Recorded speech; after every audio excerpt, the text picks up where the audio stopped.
성숙으로 가는 길. 허물의 사함을 얻고 그 죄의 가리움을 받은 자는 복이 있도다. 마음에 간사가 없고 여호와께 정죄를 당치 않은 자는 복이 있도다. 토설치 아니할 때에 종일 신음함으로 내 뼈가 쇠하였도다. 주의 손이 주야로 나를 누르시오니 내 진액이 화하여 여름 가뭄에 마름같이 되었나이다. 내가 이르기를 내 허물을 여호와께 자복하리라 하고 주께 내 죄를 아뢰고 내 죄악을 숨기지 아니하였더니 곧 주께서 내 죄의 악을 사하셨나이다. 시편 32편 1절로 5절.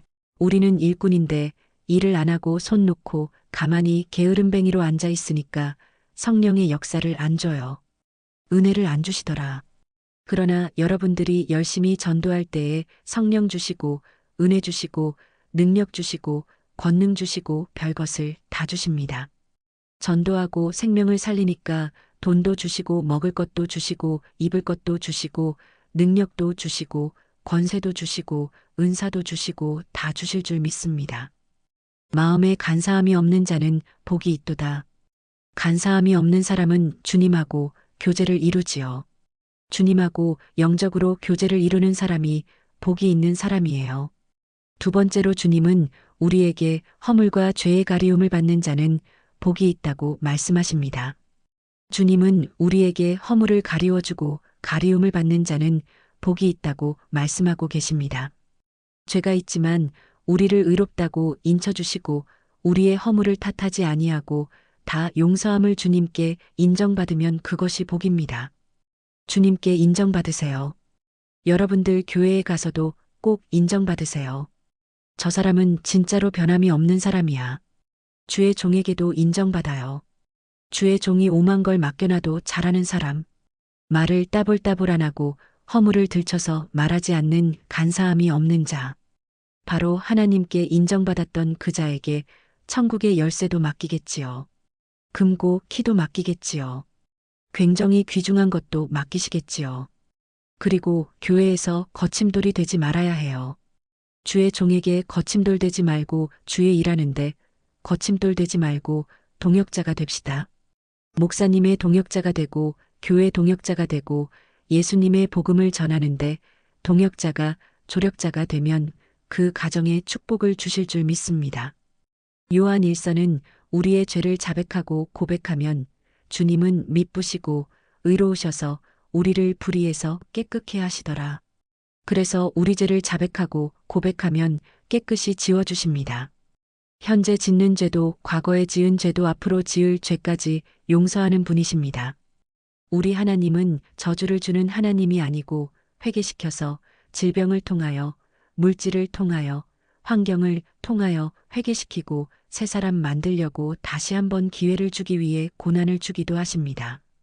하나님은 절대 저주하시는 하나님이 아니고 오늘도 돌이켜서 우리가 새 사람으로 만들어지기를 간절히 원하십니다. 그러기 때문에 여러분에게 물질의 기근이 오고 질병이 오고 환경이 어려워지고 환란이 올 때에 빨리 깨닫고 회개하세요. 잘못한 것은 주님 앞에 고백해야 사함을 받고 주님께서 성령을 다시 보내주십니다. 은혜를 보내주십니다. 그리고 여러분들 전도할 기회도 항상 있는 게 아니고 전도할 기회가 지나가면 또 다른 대타를 두셔.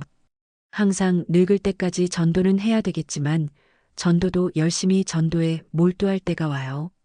이 몰두할 시간에 열심히 하세요. 전도가 다 되고 나면 하나님은 다른 부서로 넘기십니다.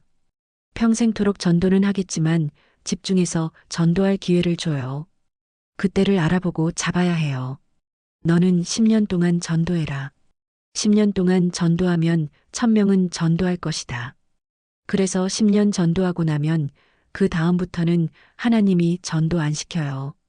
이제는 중보기도하는 자로 시킵니다. 앉아서 늘 기도만 하게 만들지. 그때 전도하던 미천을 가지고 기도가 잘 됩니다. 그래서 하나님은 자꾸 그릇대로 옮겨가지요. 그래서 여러분들이 기회를 잘 잡으시기를 바랍니다. 그래서 여러분들이 전도할 기회, 봉사할 기회, 헌신할 기회, 충성할 기회를 놓치지 마세요. 지금 이 시간이 기회인 줄 믿으시고 열심히 여러분들이 교회에서 전도 특공대가 되든지, 기도의 특공대가 되든지, 봉사의 특공대가 되든지 이렇게 살다가 하늘 문이 열려서 주님이 주시고자 하는 축복을 마음껏 받아 누리세요. 그래서 여러분들의 절대적인 순종이 필요합니다. 20년 신앙생활하고 장로되고 권사되고 집사되었는데 과거에는 환상도 잘 보이고 꿈도 잘 꾸고 참 응답도 잘 왔는데 지금은 그런 게 없어요. 없으니까 답답해요. 없으니까 참 신앙생활이 무의미해져요. 그러나 이제는 말씀 믿고 가라. 말씀을 믿고 걸어가라는 거예요. 처음은 아기처럼 환상을 보여주고 자꾸 이렇게 가르쳐 주십니다. 이것은 포도, 이거는 감, 이거는 사과, 이렇게 가르쳐 주는 것처럼 가르쳐 줘요. 그런데 이제는 20년쯤 되면 과일, 사과, 포도, 배 이렇게 가르쳐 주지 않으시고 이제는 말씀을 믿고 먹고 가라. 말씀을 먹고 믿고 가면 내 안에서 내적으로 성령이 역사하사 말씀이 역사하사 말씀이 우리의 길이요 진리요 생명으로 자꾸 이끌고 가더라. 그래서 우리는 신비주의로 빠지지 말고 그 환상과 꿈만을 가지고 신앙의 잣대와 표대를 맞추지 말고 말씀 믿고 가는 신앙이 되어 그거 믿고 가라. 가면 주님이 이루십니다. 이제부터는 성숙도를 좀 더 올리십니다. 이제 환상 꿈 이런 거 말고 우리가 정말 성숙해지는 것은 말씀을 믿고 가기 시작하면서부터예요. 말씀은 나의 길이요, 진리요, 빛이요, 생명이요. 그래서 말씀 믿고 가다 보면 말씀이 길이고 진리고 생명이고 발등의 빛이라. 이 빛을 가지고 가니까 어둠은 물러가더라. 주의 종으로 가야 하는 길은 참 외롭고 고독한 길이에요. 내가 이 기도원을 하면서 하나님 나에게 기도원을 왜 주셨습니까? 나는 전도하고 봉사하고 충성하면 되는데 왜 저에게 기도원을 주셨습니까? 사람들이 물밀듯이 왔다가 물밀듯이 나가면 금요일 토요일에는 나 혼자야. 성도들이 썰물처럼 다 빠져나가고 나면 혼자 남아서 한없이 밀려오는 고독감 때문에 울기도 엄청 울었습니다. 하나님, 이게 뭡니까? 성도들이 와서 은혜 받고 가면 5만 가지 치워야 되고 이부자리 베개 다 빨래해야 되고 이게 무슨 치닫거리입니까? 하나님, 그리고 우는 거예요. 물밀듯이 와서 찬송 부르고 춤을 췄는데 그런 사람들은 다 가버리고 봉사자들도 모두 돌아가 버리고 혼자 너무너무 쓸쓸해서 울기도 많이 울었어요.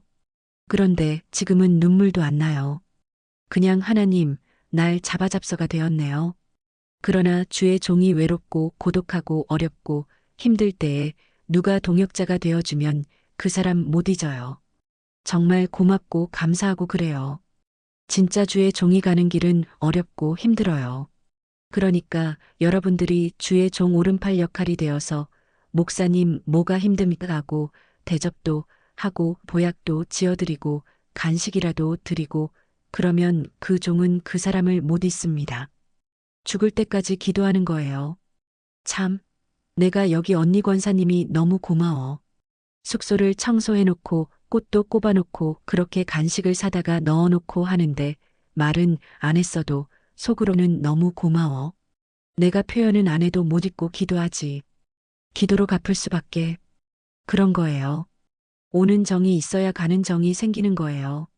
내가 이 권사님은 길을 가다가 자주 만나서 밥을 얻어먹고 그랬어요.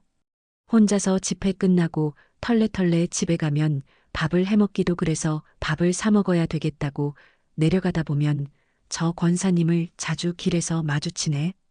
혼자 말벗도 되어주고 어찌나 반가운지. 그때는 외롭고 고독하니 누군가 찾아와서 밥을 사주고 먹으면서 대화라도 나눌 사람이 있었으면 좋겠는데 홀로 일 때가 많아요. 그러니까 여러분들이 주의 종의 동역자가 되고 교회 들어가면 절대로 거들먹거리지 말고 주의 종하고 맞짱 뜨지 말고 그냥 지렁이 같은 종이라도 주의 종으로 세워놨으니까 순종하고 감사하고 동역자가 되어주세요. 주의 종 잘 섬기시기 바랍니다. 주의 종 잘 섬기고 무엇이 필요한가 잘 살펴서 조력이 되어주면 고마워서 못 잊어요. 그래서 기억한 바가 되어서 기도할 때마다 그 사람이 떠올라요. 여러분들 주님의 재단에 가면 주의 종 잘 섬기세요. 내 영혼 잘 되고 내 가정 잘 되고 내 삶이 잘 되어야 되니까 목사님이 좋아한다고 천방지축으로 뛰지 마세요. 목사님이 알아준다고 천방지축으로 뛰기 시작하면 그게 나 죽는 거예요. 칭찬받지 말고 칭찬은 나를 죽이는 거니까. 하나님이 칭찬을 받지 말라는 거예요. 하나님, 왜 칭찬 못 받게 하시나요? 칭찬 좀 받으면 어때서요? 아니다. 내 영이 죽는 거다. 그러니까 절대로 칭찬받지 말고 너는 빠져라. 그래서 하나님 말씀대로 빠졌지. 그래서 무슨 일을 해놓고도 이거 누가 했나 물으면 모른다 그래. 그런데 나중에는 다 알아요. 집사 시절에 나는 우리 담임 목사님에게 뒤지게 혼만 났어요. 내가 그렇게 일을 많이 해놨는데도 칭찬은 고사하고 맨날 혼나는 거예요. 내가 잘못한 것은 한 개도 없는데 당회 장실로 나를 불러가지고 맨날 혼내는 거예요. 기도 그만해라, 전도 그만해라, 봉사 좀 그만하라고 혼나는 거예요. 감당이 안 된다. 그만 좀 해라. 전도를 하도 많이 하니까 그만하라는 거예요. 밤 1시까지 전도하러 다니니까 6시면 제발 집에 좀 들어가라. 밤새도록 철야하니까 철야도 하지 말고 집에 들어가서 좀 자라. 그래서 맨날 그것 때문에 혼난 거예요. 그렇게 혼이 나다 보니까 신기하게도 겸손의 은혜를 배우게 되고 그렇게 혼나다 보니까 겸손의 능력이 오는 거예요. 사람은 칭찬을 너무 많이 받으면 자기도 모르게 우쭐해지고 교만해져서 천방지축이 되어 영이 죽는지도 모릅니다. 그러니까 여러분들이 교회 가면 칭찬 안 해주고 안 알아줘도 하나님은 다 아시니까 칭찬받기를 좋아하지 말아요. 다 빠져버려요. 그래서 여러분들 주의 종이 사랑한다고 맞짱 뜨지 말고 그냥 감사함으로 섬기고 순종하다 보면 하나님이 차출하실 때가 옵니다. 뽑을 때가 와요. 하나님께서 능력을 주셔서 뽑힐 때가 와요. 그럴 때까지 인내하고 겸손하고 순종만 하면 차출시키셔서 남이 안 받은 걸 주십니다. 그럴 때에 내가 성공하는 겁니다. 남다른 복을 받아야 내가 성공하는 거예요. 사업을 하는데도 남이 안 가지고 있는 노하우를 내가 갖고 해야만이 성공하는 것처럼 내가 다 같이 한 장소에서 예수를 믿고 한 교회에서 예수 믿는데 왜 저 집은 축복받고 이 집은 가난하냐? 남다른 복이 있어야 성공하고 남다른 복이 와야 목회도 성공하고 남다른 축복이 있어야 뛰어나게 되는 겁니다. 예수 안에는 이런 비밀이 있는 것을 깨달으시고 남다른 복 받기를 사모하시기 바랍니다. 남이 받는 보편적인 은혜는 똑같아요. 그러나 남다른 복을 받아야 그 속에 비밀이 나오고 노하우가 나오고 비전이 나오고 지혜가 나오고 역사가 일어날 줄 믿습니다.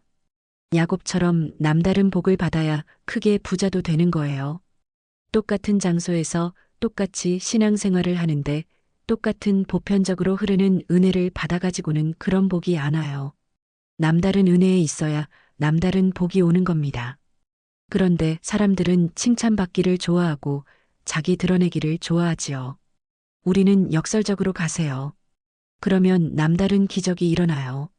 남다른 비밀이 나와요. 남다른 축복이 나와요. 그러니까 여러분들이 남다른 지혜와 노하우와 비밀을 받아서 인생을 성공으로 이끌음 받기를 원하세요.